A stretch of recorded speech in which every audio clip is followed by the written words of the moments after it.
The strange thing about dancing is that it can make strangers feel less like strangers. Picture a circle of people stamping, clapping, and turning in time. They are spending energy. They are copying one another. No one is building a shelter or carrying food. From the outside, it can look almost silly. Yet humans have done versions of this at celebrations, funerals, rituals, parties, religious gatherings, and victories for thousands of years. So why? The obvious answer is pleasure. Dancing can be joyful. It can tell stories, attract attention, mark a wedding, mourn the dead, impress a potential partner, or make a boring night feel alive. All of that is true, but it misses the oddest part. A room full of people doing the same movement at the same time can change how the group feels. Researchers call this synchrony. It happens when two or more people coordinate in time, walking in step, drumming, clapping, rowing, singing, or dancing. When you match a beat with other people, you are not merely hearing the same music, you are constantly predicting them. Your feet land when theirs land. Your hands rise when theirs rise. Your attention keeps returning to the group. That small coordination can have a surprisingly large social effect. Experiments have linked synchronized movement with greater feelings of closeness, similarity, trust, and willingness to help. In other words, a shared rhythm can make the line between me and them feel a little less sharp. But why would the brain do that? One possibility is that moving together provides a quick signal. These people can coordinate. In a small human community, that mattered. People had to share food, care for children, travel, settle arguments, and sometimes face danger with people who were not close family. A group that could act together had an advantage over a group of isolated individuals. Of course, nobody needs a dance to prove they are trustworthy. People can cooperate without music, and a perfectly synchronized group can still have conflict.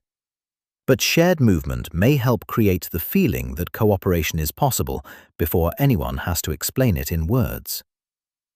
There may also be a physical reward. In one study of group dance, researchers separated two ingredients: how hard participants moved and whether they moved in sync.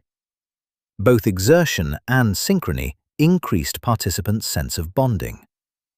The study also found higher pain thresholds afterward.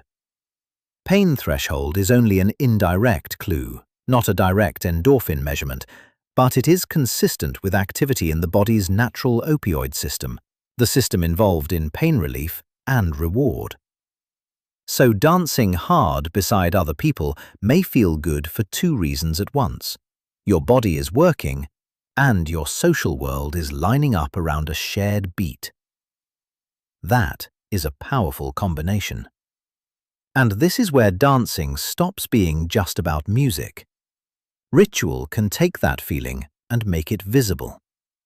Repeated steps, familiar songs, matching clothes, and a common rhythm can say, "We know this pattern. We are part of this group." Long before a flag, a uniform, or a written membership list, a group could recognize itself through actions everyone knew. Dance can pass on stories, mark transitions in life, welcome new members, remember the dead, celebrate survival, and make a crowd feel like it has a shared identity. That may help explain why synchronized movement appears in settings that look very different. Religious ceremonies, festivals, playground songs, parades, stadium chants, military drills, and nightclubs. The meanings are not the same. Dance has many histories, and scientists cannot point to one prehistoric day when humans invented it for a single reason. It may have involved play, courtship, communication, display, ritual, and bonding all at once. But the bonding explanation helps solve the puzzle. Dance may have lasted because it does something unusually powerful. It lets many separate bodies practice being one group. So the next time a room starts moving to the same beat, notice what is happening. Nobody has literally become one body, but for a few minutes, the brain may treat the crowd a little more like a we. And perhaps that is why humans kept dancing together.